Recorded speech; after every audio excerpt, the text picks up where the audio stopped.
ಚಕ್ರವರ್ತಿ ಜಗದ್ಗುರು ಸಿದ್ಧಾರೂಢ ಮಹಾಸ್ವಾಮಿಗಳವರ ಪವಿತ್ರ ಚರಣಾರವಿಂದಗಳಲ್ಲಿ ಅನಂತ ಶ್ರೀ ಸಾಷ್ಟಾಂಗ ಪ್ರಣಾಮವನ್ನು ಸಮರ್ಪಿಸಿ, ಮೌನಯೋಗಿ ಜಗದ್ಗುರು ಗುರುನಾಥಾರೂಢ ಮಹಾಸ್ವಾಮಿಗಳವರ ದಿವ್ಯ ಚರಣ ಕಮಲಗಳನ್ನು ಎನ್ನ ಮಂದಿರದಲ್ಲಿ ಧ್ಯಾನಿಸಿಕೊಂಡು, ಬ್ರಹ್ಮಲೀನ ಸದ್ಗುರು ವೀರಭದ್ರ ಮಹಾಸ್ವಾಮಿಗಳವರ ದಿವ್ಯ ಚರಣಾರವಿಂದಗಳಲ್ಲಿ ಅನಂತ ಶ್ರೀ ಸಾಷ್ಟಾಂಗ ಪ್ರಣಾಮವನ್ನು ಸಮರ್ಪಿಸಿ, ಕಾರ್ಯಕ್ರಮದ ಸನ್ನಿಧಾನ ಸ್ಥಾನದಲ್ಲಿ ವಿರಾಜಮಾನರಾದ ಸಾಧು ಚಕ್ರವರ್ತಿ ವಿಶ್ವಕುಟುಂಬಿ ಪಂಚಮಠಾಧೀಶ ನಿರಾಭಾರಿ ಶಿವಾವತಾರಿ ಸ್ಥಿತಪ್ರಜ್ಞ ಜಗದ್ಗುರು ಡಾಕ್ಟರ್ ಅಪ್ಪಾಜಿಯವರ ಪವಿತ್ರ ಚರಣಾರವಿಂದಗಳಲ್ಲಿ ಅನಂತ ಕೋಟಿ ಶ್ರೀ ಸಾಷ್ಟಾಂಗ ಪ್ರಣಾಮವನ್ನು ಸಮರ್ಪಿಸಿ, ವೇದಿಕೆ ಮೇಲೆ ಆಸೀನರಾದ ಪರಮ ಪೂಜ್ಯ ಪ್ರಣವಾನಂದಗಿರಿ ಮಹಾಸ್ವಾಮಿಗಳವರಿಗೂ, ಪರಮ ಪೂಜ್ಯ ರಾಮಾನಂದ ಭಾರತಿ ಮಹಾಸ್ವಾಮಿಗಳವರಿಗೂ,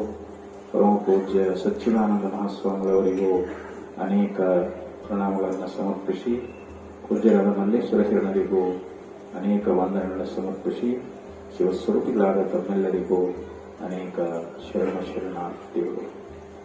ಇಲ್ಲಿ ಪರ್ಯಂತರವಾಗಿ ಪೂಜ್ಯರು ಶ್ರೀಮನ್ ನಿಜಗುಣ ಶ್ರೀಗಳವರ ಕೈವಲ್ಯ ಪದ್ಧತಿಯೊಳಗಿನ ನೀತಿ ಕ್ರಿಯಾಚಕ ಸ್ಥಳದ ಒಂದು ವಾಕ್ಯವನ್ನು ಆಧಾರವಾಗಿಟ್ಟುಕೊಂಡು ನಮ್ಮ ಉಪದೇಶಾಮೃತವನ್ನು ಬಹು ಸುಂದರವಾಗಿ ನೀಡಿದೆ. ಮತಿಗೆ ಮಂಗಲವೀವುದಾವುದು ಉತ್ತಮರ ಸಂಗ್ರಹ. ಮತಿ ಅಂದ್ರೆ ನಮ್ಮ ಬುದ್ಧಿ. ನಮಗೆ ಪ್ರಪಂಚ ಮಾಡಬೇಕಂದ್ರೂ ನಮ್ಮ ಬುದ್ಧಿ ಒಳ್ಳೆಯದಾಗಿರಬೇಕು. ಪಾರಮಾರ್ಥ ತತ್ವವನ್ನು ತಿಳ್ಕೊಳ್ಬೇಕಂದ್ರೂ ಕೂಡ ನಮ್ಮ ಬುದ್ಧಿ ಶುದ್ಧವಾಗಿರಬೇಕು. ಶುದ್ಧವಾದ ಕನ್ನಡಿಯೊಳಗ ಹೆಂಗ ನಮ್ಮ ಮುಖವನ್ನು ನಾವು ಸ್ಪಷ್ಟವಾಗಿ ನೋಡಿಕೊಳ್ತಾ ಇದ್ದೀವಿಯೋ, ಹಾಗೆ ಶುದ್ಧವಾದ ಬುದ್ಧಿಯೊಳಗನ ಆತ್ಮದರ್ಶನ ಅನ್ನುವಂತಾಗ್ತದೆ. ಯಾಕಂದ್ರೆ ತಮ್ ದುರ್ದರ್ಶನ್ ಗೂಢ ಮನುಪ್ರವಿಷ್ಟಂ ಗುಹಾಹಿತಂ ಗೌಹರೇಷ್ಟಂ ಪುರಾಣಂ ಉಪನಿಷತ್ ಹೇಳ್ತದೆ. ನಮ್ಮ ಬುದ್ಧಿ ಎಂಬ ಗುಹೆಯಲ್ಲಿರ್ತಕ್ಕಂಥ ಆತ್ಮತತ್ವವನ್ನು ನಾವು ಅರಿತುಕೊಳ್ಬೇಕಾದ್ರೆ ಅದು ಶುದ್ಧವಾದ ಬುದ್ಧಿಗೆ ಮಾತ್ರ ಗೋಚರ ಅಂತ ಹೇಳ್ತಾರೆ. ಶುದ್ಧವಾದ ಬುದ್ಧಿಯಿಂದ ಮಾತ್ರ ನಾವು ಭಗವಂತನ ದರ್ಶನವನ್ನ ಮಾಡಿಕೊಳ್ಳಿಕ್ಕೆ ಬರ್ತದೆ. ಮತಿನಲ ಕೈಜಿ ಮತಿಲ ಕೈ. ಅಶುದ್ಧವಾದ ಬುದ್ಧಿಯಿಂದ ಪರಮಾತ್ಮನ ತಿಳ್ಕೊಳ್ಳಿಕ್ಕಾಗೋದಿಲ್ಲ. ಶುದ್ಧವಾದ ಬುದ್ಧಿಯಿಂದ ಮಾತ್ರ ನಾವು ಪರಮಾತ್ಮನನ್ನ ಅರಿಲಿಕ್ಕೆ ಆಗ್ತದ ಅಂತ ಹೇಳಿ ವಿಚಾರ ಸಾಗರದಲ್ಲಿಯೂ ಕೂಡ ಉಪದೇಶ ಮಾಡಿಕೊಂಡು ಬಂದರು. ಹಾಗಾದ್ರೆ ನಮ್ಮ ಬುದ್ಧಿ ಶುದ್ಧ ಆಗಬೇಕಾದ್ರೆ ನಾವು ಹೇಗೆ ಸಾಧನ ಮಾಡಬೇಕು, ಏನ್ ಮಾಡಿದ್ರೆ ನಮ್ಮ ಬುದ್ಧಿ ಶುದ್ಧ ಆಗ್ತದ ಅಂತಂದ್ರೆ ಉತ್ತಮರ ಸಂಘ. ಇಲ್ಲಿ ಉತ್ತಮರು ಅಂತಂದ್ರೆ ಜಗವೆಲ್ಲಡುಂತಾನೆ, ಜಗದೀಶನುಂತಾನೆ, ಜಗದಾತ್ಮರೆಲ್ಲರುಂತಾನೆಂದು ಮತಿಯೊಳಗೆ ಬಗೆವಾತನೇ ಉತ್ತಮನು ನೋಡ. ನಿಜಮೋಸುಳೆಯವರು ಉತ್ತಮರು ಯಾರು ಅಂತಂದ್ರೆ ಅವ್ರು ಹೇಳ್ತಾರ, ಲಕ್ಷಣ ಹೇಳ್ತಾರ, ಈ ಜಗತ್ತು ಇದು ನನ್ನ ಸ್ವರೂಪದ, ಈ ಜಗತ್ತನ್ನ ಸೃಷ್ಟಿ ಮಾಡಿರ್ತಕ್ಕಂಥ ಈಶ್ವರನೂ ಕೂಡ ನನ್ನ ಸ್ವರೂಪವೇ ಇದ್ದಾನೆ, ಈ ಜಗತ್ತಿನಲ್ಲಿರುವಂತಹ ಎಲ್ಲಾ ಜೀವರಾಶಿಗಳು ನನ್ನ ಆತ್ಮರೂಪವೇ ಆಗಿದ್ದಾರೆ ಅಂತ ಹೇಳಿ ಯಾವಾತನು ಬುದ್ಧಿಯೊಳಗೆ ನಿಶ್ಚಯ ಮಾಡಿಕೊಂಡಿದ್ದಾನೆಯೋ ಅವನಿಗೆ ಉತ್ತಮರು ಅಂತ ಕರೀಬೇಕು. ಅಂದ್ರೆ ಆತ್ಮಜ್ಞಾನಿಗಳು, ಬ್ರಹ್ಮಜ್ಞಾನಿಗಳು, ಅವರು ನಿಜವಾಗಿ ಉತ್ತಮರು ಅಂತ ಹೇಳಿಸಿಕೊಳ್ತಾ ಇದ್ದಾರೆ. ಅಂಥವರ ಸಂಘದಲ್ಲಿ ನಾವು ಬಂದೀವಿ ಅಂತಂದ್ರೆ ನಮ್ಮ ಬುದ್ಧಿಯಲ್ಲಿರ್ತಕ್ಕಂಥ ಮಾಂದ್ಯತನ ಅನ್ನುವಂಥದ್ದು ಹೋಗ್ತದೆ. ನಮ್ಮ ಬುದ್ಧಿಯಲ್ಲಿರ್ತಕ್ಕಂಥ ಪಾಪ ವಾಸನೆಗಳೆಲ್ಲ ಹೋಗ್ತಾವೆ. ನಮ್ಮಲ್ಲಿರುವಂತಹ ದುರ್ಗುಣಗಳೆಲ್ಲ ದೂರ ಆಗ್ತಾ ಇದ್ದಾವೆ. ನಮ್ಮ ಬುದ್ಧಿಯಲ್ಲಿರ್ತಕ್ಕಂಥ ಎಲ್ಲಾ ಕಲ್ಮಶ ಅನ್ನುವಂತಹದ್ದು ಹೋಗಿ ಇದು ಶುದ್ಧ ಆಗ್ತದ ಅಂತ ಹೇಳಿದರು. ಸಿದ್ಧಾರೂಢ ಸಂಚಾರ ಕಾಲದಲ್ಲಿ ಕಾವೇರಿ ನದಿ ತೀರದೊಳಗೆ ಕುರಿಕಾಯಿ ಹುಡುಗರ ಜೊತೆಯಲ್ಲಿ ಆಟ ಆಡ್ತಾ ಇದ್ರು. ಒಂದು ದಿವಸ ಹುಲಿ ಅನ್ನುವಂತಹದ್ದು ಬಂದು ಕುರಿಗಳು ಹೆದರಿ ಓಡ್ಲಿಕ್ಕತ್ತಿದ್ವು. ಬಾಲಕರೆಲ್ಲ ಕುರಿಗಳು ಯಾಕೆ ಓಡ್ತಾ ಇದ್ದಾವೆ ಅಂತ ನೋಡುವಾಗ ಒಂದು ಹುಲಿ ಎದುರಿಗೆ ಬಂತು. ಅದನ್ನ ನೋಡಿ ಹುಡುಗರು ಕೂಡ ಓಡ್ಲಿಕ್ಕೆ ಹತ್ತಿದ್ರು. ಸಿದ್ಧಾರೂಢರು ನೋಡಿದ್ರು, ಹುಡುಗರು ಕುರಿಗಳು ಯಾಕೆ ಓಡಿ ಹೋಗ್ತಾ ಇದ್ದಾವೆ, ಏನಾಗಿರಬೇಕು ಅಂತ ತಿರುಗಿ ನೋಡಿದ್ರು. ಒಂದು ಹುಲಿ ಕ್ರೂರತನದಿಂದ ಅದು ಒಂದು ಕುರಿಯನ್ನ ತಿನ್ನಬೇಕು ಅಂತ ಅದು ಧಾವಿಸಿ ಬರ್ತಾ ಇತ್ತು. ಸಿದ್ಧಾರೂಢರ ಹತ್ರ ಹೋಗಿ ತಮ್ಮ ಹಸ್ತದಿಂದ ಆ ಒಂದು ಹುಲಿಯ ಬೆನ್ನಿಗೆ ಚಪ್ಪರಿಸಿದ ಕೂಡಲೇ ಅದು ಶಾಂತ ಆಗಿಬಿಡುತ್ತೆ. ಆ ಹುಲಿ ಬಹಳ ಶಾಂತ ಆಗಿಬಿಡುತ್ತೆ. ಅವಾಗ ಸಿದ್ಧಾರೂಢ ಹುಲಿ ಮೇಲೆ ಕುತ್ಕೊಂಡು ಹುಡುಗರು ಕರೀತಾರ, ನಿಮಗೆ ಆಟ ಆಡಾಕ ಇದೊಂದು ವಾಹನ, ಒಂದು ಇದನ್ನ ಪ್ರಾಣಿ ತಗೊಂಡು ಬಂದಿ, ನೀವೇನು ಹೆದರಾಕ್ ಹೋಗಬೇಡ್ರಿ ಅಂದಾಗ ಅವಾಗ ಅವರಿಗೆ ಧೈರ್ಯ ಬಂತು. ಯಾಕಂದ್ರೆ ಇವ್ರು ನಾವು ಸಾಮಾನ್ಯ ಪುರುಷ ತಿಳ್ಕೊಂಡಿದ್ದೀವಿ, ಒಬ್ಬ ಮಹಾತ್ಮ, ಒಬ್ಬ ಯೋಗಿ ಅದಾನ ಅಂತೇಳಿ ಪ್ರತಿ ದಿವಸ ಆ ಹುಲಿಯ ಜೊತೆಯಲ್ಲಿ ಆಟ ಆಡಿದ್ದಕ್ಕ ಆ ಹುಲಿ ಎನ್ನುವಂತಹದ್ದು ಏನಾಯ್ತು ಅಂತಂದ್ರೆ ಸಿದ್ಧಾರೂಢ ಸಂಘದಲ್ಲಿ ಉಳ್ಕೊಂಡಿದ್ದಕ್ಕ ಒಬ್ಬ ಬೇಟೆಗಾರ ಬಂದು ಅದಕ್ಕೆ ಗುಂಡಿಟ್ಟು ಹೊಡೆದಾಗ ಅವತ್ತು ಸಿದ್ಧಾರೂಢ ಯಾಕೋ ದಿನ ಹುಲಿ ಬರ್ತಿತ್ತು, ಇವತ್ತು ಯಾಕೋ ಬಂದಿರಲಿಲ್ಲ ಅಂತ ನೋಡ್ತಾ ಇದ್ದಾರೆ. ಅಲ್ಲಿ ಹುಲಿ ಪ್ರಾಣ ಬಿಡೋ ಸಮಯ. ಅವಾಗ ಸಿದ್ಧಾರೂಢಲ್ಲಿ ಹೋದ್ರು. ಆಗ್ಲೇ ಆ ಬೇಟೆಗಾರನ ಹೊಟ್ಟೆಯನ್ನು ಹರಿದು ಬಿಟ್ಟಿತ್ತು. ಸಿದ್ಧಾರೂಢ ಹೇಳ್ತಾರೆ, ನೋಡಿ ಇವ್ನಿಗೆ ಏನಾಗುದಿಲ್ಲ, ಒಂದು 6 ತಿಂಗಳು ಆರಾಮಾಗ್ತಾನ, ಇವನು ಕರ್ಕೊಂಡು ಹೋಗ್ರಿ ಅಂತ ಹೇಳಿ ಆಶೀರ್ವಾದ ಮಾಡಿದ್ರು. ಮುಂದೆ ಬದುಕುಳಿದ. ಆ ಹುಲಿ ಪ್ರಾಣ ಬಿಡುವಾಗ ಕಣ್ಣೀರು ತೆಗಿತು. ಅವಾಗ ಸಿದ್ಧಾರೂಢ ಕರುಣೆಯಿಂದ ಹೇಳ್ತಾರೆ, ಹುಲಿರಾಯ, ನೀನು ಮುಂದೆ ನನ್ನ ಸನ್ನಿಧಿಗೆ ಬರ್ತೀವಿ, ನೀನು ನನ್ನ ಸಂಘದೊಳಗೆ ಇದ್ದದ್ದಕ್ಕೆ ನಿನಗೆ ಮುಂದೆ ಮನುಷ್ಯ ಜನ್ಮ ಬರ್ತದೆ, ನೀನು ನನ್ನ ಹತ್ರನೇ ಬರ್ತಾ ಇದ್ದಿ ಅಂತ ಹೇಳಿ ಆಶ್ವಾಸನೆ ಕೊಟ್ಟಾಗ ಆ ಹುಲಿ ಪ್ರಾಣ ಬಿಡ್ತು. ಮುಂದೆ ಅವರಿಗೆ ಗುರುನಾಥರೊಳಗೆ ಹುಟ್ಟಿ ಬಂದರು. ನೋಡಿ, ಒಂದು ಹುಲಿ ಎನ್ನುವಂತಹದ್ದು ಸಿದ್ಧಾರೂಢ ಸಂಘ ಮಾಡಿದ್ದಕ್ಕೆ ಸ್ಥಿತಪ್ರಜ್ಞೆ ಗುರುನಾಥರೊಳಗೆ ಹುಟ್ಟಿ ಬರಬೇಕಾದ್ರೆ ಮಹಾತ್ಮರ ಸಂಘದಲ್ಲಿ ಎಂಥ ಫಲ ಅದ ಅಂತ. ಅದಕ್ಕೆ ನಾವು ಯಾವಾಗಲೂ ಮಹಾತ್ಮರ ಸಂಘವನ್ನ ಮಾಡಬೇಕು. ಸಂಘ ಸತ್ಸು ವಿಧೀಯತಾಂ ಅಂತ ಆಚಾರ್ಯರು ಕೂಡ ಹೇಳಿಕೊಂಡು ಬಂದರು. ಅಂದ್ರೆ ಸತ್ಪುರುಷರು, ಶರಣರು, ಸಂತರು, ಯೋಗಿಗಳು ಅಂತ ಏನದಾರ ಅವರ ಸಂಘದಲ್ಲಿ ನಾವು ಇರಬೇಕು ಅಂತ.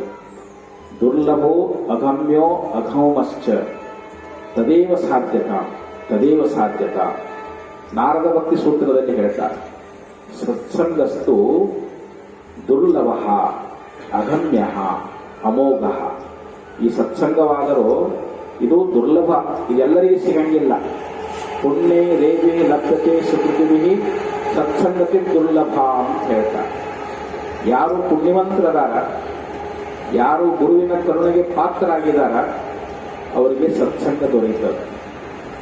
ಅದಕ್ಕೆ ನಾವು ಬಹಳ ಪುಣ್ಯ ಮಾಡಬೇಕು. ಇದು ಅಗಮ್ಯವಾಗಿರ್ತಕ್ಕಂಥ, ಅಮೋಘ ಅಂದ್ರೇನು ಪಾಪರಹಿತವಾಗಿರ್ತಕ್ಕಂಥ ಈ ಸತ್ಸಂಗವನ್ನೇ ನಾವು ಯಾವಾಗಲೂ ಸಾಧಿಸಬೇಕು ಅಂತೇಳಿ ನಾರದ ಮುನಿಗಳು ನಮಗೆ ಉಪದೇಶವನ್ನ ಮಾಡ್ಕೊಂಡು ಬರ್ತಾ ಇದ್ದಾರೆ. ಅದಕ್ಕೆ ಈ ಮಹಾತ್ಮರ ಸಂಘ ಏನ್ ಮಾಡ್ತದ ಅಂತಂದ್ರೆ, ದೂರಿ ಕರೋತಿ ಕುಮತಿ ವಿಮಲಿ ಕರೋತಿ ಚೇತಃ ಚಿರಂತನಂ ಅಧಂ ಚುರುಕಿ ಕರೋತಿ ಭೂತೇಶು ಕಿಂಚ ಕರುಣಾಂ ಬಹುಲೀ ಕರೋತಿ ಸತಾಂ ಸಂಘ ಕಿಮ್ನ ಮಂಗಲ ಮಾತನೋತಿ. ಸತ್ಸಂಗದ ಮಹಿಮಾ, ಅದರ ಫಲ ಏನು ಅನ್ನೋದ್ರ ಬಗ್ಗೆ ಹೇಳ್ತಾರೆ. ದೂರಿ ಕರೋತಿ ಕುಮತಿಂ, ನಮ್ಮ ಬುದ್ಧಿ ಕೆಟ್ಟು ಹೋಗಿತ್ತು ಅಂತಂದ್ರೆ ನಾವು ಮಹಾತ್ಮರ ಸಂಘದಲ್ಲಿ ಬಂದ್ರೆ ನಮ್ಮ ಬುದ್ಧಿ ಶುದ್ಧ ಆಗ್ತದೆ. ಯಾಕಂದ್ರೆ ನಮ್ಮಲ್ಲಿ ಅನೇಕ ಅವಗುಣಗಳು ಇರ್ತಾವ, ದುರ್ಗುಣಗಳಿಂದ ನಾವು ಕೂಡ್ಕೊಂಡಿರ್ತೀವಿ, ಅನೇಕ ರೀತಿ ಕಳತನ ಏನೆಲ್ಲ ಮಾಡ್ತಿರ್ತೀವಿ. ಆ ಮಹಾತ್ಮರ ಸಂಘದಲ್ಲಿ ಬಂದಾಗ ಆ ಬುದ್ಧಿ ಹೊರಟು ಹೋಗಿಬಿಡುತ್ತದೆ. ಒಬ್ಬ ಕಳ್ಳ ತನ್ನ ಮಕ್ಕಳಿಗೆ ಉಪದೇಶ ಮಾಡಿದ, ನೋಡಪ್ಪ, ನಮ್ಮ ಮನೆತನದ ಜೀವನ ಏನಪ್ಪ, ನಾವು ಕಳ್ತನ ಮಾಡಿ ಬದುಕೋದು. ನೀವು ಕಳ್ತನ ಮಾಡ್ರಿ, ಆದ್ರೆ ಎಲ್ಲಿ ಪ್ರವಚನ ನಡೀತಿರ್ತದ ಅಲ್ಲಿ ಹೋಗಬಾರದು. ಒಂದ್ ವೇಳೆ ಹೋದ್ರೂ ಅವ್ರು ಹೇಳುವಂತ ಮಾತನ್ನ ಕಿವಿಯೊಳಗೆ ಹಾಕೊಳ್ಬಾರದು. ನೀವು ನಿತ್ಯ ನಿಮ್ಮ ಈ ರೀತಿ ಕೆಲಸ ಮಾಡ್ಕೊಂಡು ಹೋಗ್ರಿ ಅಂತ ಹೇಳಿ ತಂದು ಹೇಳಿ ಪ್ರಾಣ ಬಿಟ್ಟ. ಅವು 4 ಜನ ಮಕ್ಕಳು ಅವರು ಕಳ್ತನ ಮಾಡಕ್ ಶುರು ಮಾಡಿದ್ರು. ಒಂದು ದಿವಸ ರಾತ್ರಿಯೊಳಗೆ ಕಳ್ತನ ಮಾಡಲಿಕ್ಕೆ ರಾಜನ ಮನೆಗೆ ಹೊರಟಿದ್ರು. ಅಲ್ಲಿ ಒಂದು ಮಠದೊಳಗೆ ಪ್ರವಚನ ನಡೆದಿತ್ತು. ಅದು ಅಲ್ಲೇ ಹಾಯ್ದು ಹೋಗ್ಬೇಕಾಗಿತ್ತು. ಭಕ್ತರೆಲ್ಲ ಪ್ರವಚನ ಕೇಳ್ತಾ ಇದ್ರು. ಅವಾಗ ಮಹಾತ್ಮರು ಪ್ರವಚನದಲ್ಲಿ ಏನ್ ಹೇಳಿದ್ರು ಅಂತಂದ್ರೆ, ದೇವತೆಗಳು ನಮ್ಮಂತೆ ಸ್ಥೂಲ ಶರೀರ ಇರಂಗಿಲ್ಲ, ಅವರ ನೆರಳು ಭೂಮಿ ಮೇಲೆ ಬೀಳಂಗಿಲ್ಲ ಅಂತ ಈ ರೀತಿ ಪ್ರವಚನ ಕರ್ತಿದ್ರು. ಇದು ಅವ್ರ ಕಿವಿಯೊಳಗೆ ಬಿತ್ತಿರೋದು. ಅಯ್ಯಯ್ಯೋ, ನಮ್ಮಪ್ಪ ಶಾಸ್ತ್ರದ ಮಾತು, ಮಹಾತ್ಮರ ಮಾತು ಕೇಳಬಾರದು ಅಂತ ಹೇಳಿ ಅಂದಿದ್ದ, ಇದು ಕಿವಿಯೊಳಗೆ ಬಿತ್ತಲ್ಲಪ್ಪ ಅಂತ ಮತ್ತೆ ಕಿವಿಯಾಗ ಬಟ್ ಇಟ್ಕೊಂಡು ಹಾಗೆ ಮುಂದಿನ ಶಬ್ದ ಕೇಳಬಾರದು ಅಂತ ಹೇಳಿ ಆದ್ರೂ ಕಳ್ತನ ಮಾಡಿದ್ರು. ರಾಜನಿಗೆ ಗುರ್ತಾಯ್ತು, ಓಹೋ ಯಾರೋ ಕಳ್ಳರು ಬಂದು ನಮ್ಮ ಅರಮನೆಯೊಳಗೆ ಕಳ್ತನ ಮಾಡಿದಾರ, ಇವರನ್ನ ಬಂಧಿಸಲೇಬೇಕು, ಇವ್ರನ್ನ ಕಳ್ಳರನ್ನ ಎಲ್ಲದ ಹಿಡಿಬೇಕು ಅಂತ ಹೇಳಿ ತನ್ನ ಯಾವ ಸೈನಿಕರಿಗೆ ಹೇಳಿದ. ಅವಾಗ ಅವರು ವೇಷ ಬದಲಾಯಿಸಿಕೊಂಡು ಒಂದು ದಿವಸ ರಾತ್ರಿ ಬರ್ತಾ ಇದ್ದಾರೆ, ಕಳ್ಳರು ವಾಸ ಮಾಡ್ತಕ್ಕಂತ ಒಂದು ಸ್ಥಾನಕ್ಕೆ ಬಂದರು. ಅವ್ರು ಹೇಗೆ ಬಂದರು ಅಂತಂದ್ರೆ, ಒಬ್ಬವ ಈ ಬನ್ನಿ ಮಹಾಕಾಳಿ ದೇವಿ ಇರ್ತಾರೆ, ದೇವಿ ಅವತಾರ ತೊಟ್ಕೊಂಡು ನನ್ನ ಭಕ್ತರು, ಯಾಕಂದ್ರೆ ಅವರು ದೇವೋಪಾಸಕರಿರ್ತಾರೆ ಕಳ್ಳರು ಕೂಡ, ನನ್ನ ಭಕ್ತರೇ ನೀವು ನನ್ನ ರಾಜನ ಅರಮನೆಯೊಳಗೆ ಕಳ್ತನ ಮಾಡಿದ್ರಲ್ಲ, ನೀವು ನಾಳೆ ಸರಿಯಾಗಿ ತಂದು ಒಪ್ಪಿಸ್ಲಿಲ್ಲ ಅಂದ್ರೆ ನಿಮ್ಮನ್ನ ನಾಶ ಮಾಡಿಬಿಡ್ತೀನಿ ಅಂತ ಹೇಳಿ ಆ ಮಹಾಕಾಳಿ ರೂಪ, ಭಯಂಕರ ರೂಪವನ್ನು ಧಾರಣ ಮಾಡಿದಾಗ ಇವ್ರಿಗೆ ನೆನಪಿ ಬಂತು ಕಳ್ಳರಿಗೆ. ಅಲ್ಲ, ದೇವತೆಗಳು ಅವರು ನೆರಳು ಸದ್ಯಕ್ಕೆ ಭೂಮಿ ಮೇಲೆ ಬೀಳುವುದಿಲ್ಲ ಅಂತ ಹೇಳ್ತಾರೆ, ಇವ್ರು ನೋಡಿ ನಮ್ಗೆ ಕಣ್ಣಿ ಕಾಣಕತ್ತಾರೆ, ಇವ್ರ ನೆಳ ಬಿದ್ದದ ಅಂದ ಬಳಕ ನೀವು ನಿಜವಾಗಿ ದೇವತೆ ಆಗಿರಕ್ಕಿಲ್ಲ, ದೇವಿ ಅಲ್ಲ, ದೇವಿ ವೇಷದಲ್ಲಿ ಬಿದ್ದಿರ್ತಾರೆ ಯಾವನೋ ಅದಾನ ಅಂತೇಳಿ ಕೈಯ ಬಡಿ ತಗೊಂಡು ಬಂದ್ರು. ಮತ್ತೆ ಅವ್ರು 4-5 ಮಂದಿ ಬಂದಾಗ ನೀವು ಒಬ್ಬಳು ಏನ್ ಇರ್ತಾರೆ ಓಡಾಕತ್ತಿ ಬಿಟ್ಟಾಕ. ಅವಾಗಂದ್ರು ನೋಡು, ಆ ಮಹಾತ್ಮರು ಒಂದು ವಾಕ್ಯ ಕೇಳಿದೀವಿ ನಾವು, ದೇವತೆಗಳ ಬೆಳಕು ಅವ್ರ ನೆರಳು ಭೂಮಿ ಮೇಲೆ ಬೀಳೋದಿಲ್ಲ ಅಂತ ಒಂದು ಮಾತು ಕೇಳಿದ್ದಕ್ಕೆ ಇವತ್ತು ನಮ್ಮ ಸಂಪತ್ತು ಉಳಿತು. ನಾವು ರಾಜನ ಮನೆಯೊಳಗೆ ಕಳ್ತನ ಮಾಡಿದ ಸಂಪತ್ತು ಉಳಿತು.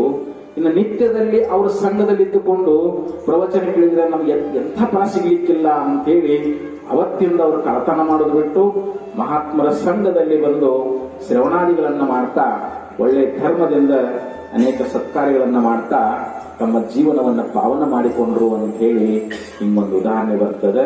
ಅದಕ್ಕೆ ನಾವು ಮಹಾತ್ಮರ ಸಂಘವನ್ನ ನಾವು ನಿರಂತರ ಮಾಡಿದೀವಿ ಅಂತಂದ್ರೆ ನಮ್ಮ ಬುದ್ಧಿಯಲ್ಲಿರ್ತಕ್ಕಂಥ ಒಂದು ಮಂದತನ ಹೋಗ್ತದೆ, ಅವಗುಣಗಳು ಹೋಗ್ತಾವು, ನಮ್ಮ ಮನಸ್ಸು ಪ್ರಸನ್ನವಾಗಿರ್ತದೆ, ಮತ್ತು ದಶದಿಕ್ಕಲ್ಲಿ ಕೀರ್ತಿ ಎನ್ನುವಂತಹದ್ದು ಬರುತ್ತದೆ. ಅನೇಕ ರೀತಿಯಾಗಿರ್ತಕ್ಕಂಥ ಫಲಗಳು ಅಂದ್ರೆ ನಮ್ಗೆ ಇಹಲೋಕದ ಭೋಗಗಳು ಪ್ರಾಪ್ತಿ ಆಗ್ತಾವೋ, ನಮ್ಮ ಪರಲೋಕದ ಪ್ರಾಪ್ತಿನೂ ಆಗ್ತದೆ. ನಾವು ಭಗವಂತನ ಸಾಕ್ಷಾತ್ಕಾರ ಮಾಡ್ಕೊಂಡು ಮುಕ್ತರಾಗಿ ಬಿಡ್ತೀವಿ. ನಾವು ಸತ್ಸಂಗಕ್ಕೆ ಬಂದೇವಿ ಅಂತಂದ್ರೆ ಕ್ಷಣಮಪಿ ಸಜ್ಜನ ಸಂಗತಿ ರೇಖಾ ಭವತಿ ಭವಾರ್ಣವ ತರಣೆ ನೌಕಾ ಅಂತ ಹೇಳ್ತಾರೆ. ಒಂದು ಕ್ಷಣ ಸಂತರ ಸಂಘ, ಜ್ಞಾನಿಗಳ ಸಂಘ ಮಾಡಿದ್ರೆ ನಾವು ಭವಸಾಗರವನ್ನೇ ದಾಟಿ ನಾವು ಅಂತ ಶ್ರೇಷ್ಠವಾದ ಮುಕ್ತಿಯನ್ನು ಪಡಿತೀವಿ ಅಂತ ಹೇಳಿ ಆಚಾರ್ಯ ಕೂಡ ನಮ್ಗೆ ಉಪದೇಶ ಮಾಡ್ಕೊಂಡು ಬಂದಿದ್ದಾರೆ. ಅಂತ ಅಪ್ಪಾಜಿಯವರ ಸಂಘ ನಮಗೆ ದೊರಕಿದ ಅನಂತ ಜನ್ಮಗಳ ಪುಣ್ಯ. ಆ ಪುಣ್ಯಶ್ರೀ ನಮಗೆ ಅಪ್ಪ ಅವರು ದೊರಕಿದಾಗ ಅವ್ರ ದರ್ಶನ ಮಾಡಿಕೊಂಡ್ರೆ ಸಾಕು, ಅವ್ರ ಉಪದೇಶವನ್ನು ನಾವು ಕೇಳಿದೀವಿ ಅಂದ್ರೆ ನಮ್ಮ ಜನ್ಮ ಪಾವನ ಆಗ್ತದೆ. ಅಂತ ಸದ್ಬುದ್ಧಿಯನ್ನ, ಸತ್ಸಂಗವನ್ನು ಅಪ್ಪಾಜಿಯವರು ಸದಾ ನಮ್ಮ ಕರುಣಿಸಲಿ ಅಂತ ಹೇಳ್ತಾ ಈ 2 ನುಡಿಗಳನ್ನು ಅಪ್ಪಾಜಿಯವರು ಅರ್ಪಿಸುವ ಮಾಡ್ತಾ ಇದ್ದೇನೆ. ಓಂ.